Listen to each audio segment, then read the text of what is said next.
There are some of the Kerala's people being in Sharjah jails.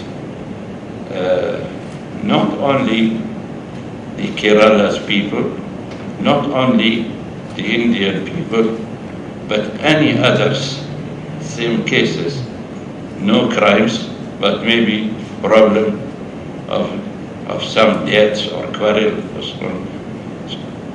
They are all released this morning.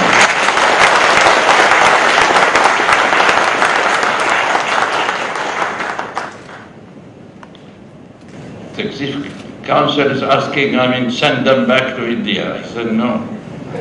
We'll not send them back to India, but we keep them and give them a good job. മനുഷ്യത്വത്തിന്റെ നന്മയുടെ ആൾരൂപമായ ഷെയ്ഖ് അൽ ഖാസിമിയുടെ ഈ ചരിത്ര പ്രഖ്യാപനം ഇരു കൈയും നീട്ടിയാണ് പ്രവാസി മലയാളികൾ സ്വീകരിച്ചത്.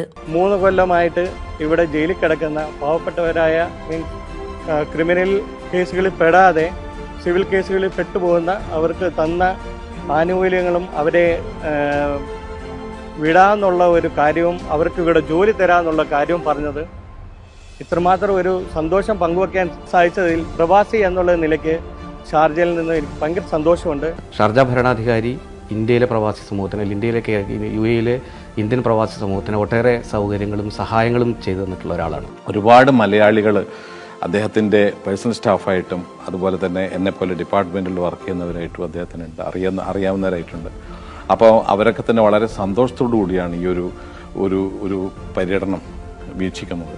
കാലിക്കറ്റ് സർവകലാശാലയുടെ ഡീലിറ്റ് ബിരുദം നൽകി അദ്ദേഹത്തെ അന്ന് ആദരിക്കുകയും ചെയ്തു. ഷെയ്ഖ് സുൽത്താന്റെ ചരിത്ര പ്രാധാന്യമേറിയ അന്നത്തെ കേരള സന്ദർശനം ഇന്നും മലയാളികൾക്ക് അഭിമാനവും നേട്ടവുമാണ്.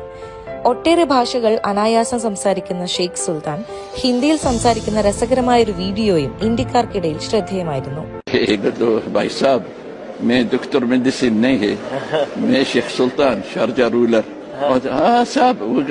وكان يعطيني التحية وهو في ما كان شارجة عبارة عن അദ്ദേഹത്തിന്റെ 84ാം സംസ്കാരത്തിന്റെയും പൈതൃകത്തിന്റെയും ആഗോള അക്കാദമിക് വിദഗ്ധരുടെയും പഠനത്തിന്റെയും ഒരു പ്രധാന ഹോട്ട്സ്പോട്ടിലേക്ക് ഉയർത്തിയ ഒരു റിയൽ ട്രയൽ ബ്ലേസർ. ഒരിക്കൽ കൂടെ അദ്ദേഹത്തിന് 1000 ജന്മദിനാശംസകൾ നേരുന്നു.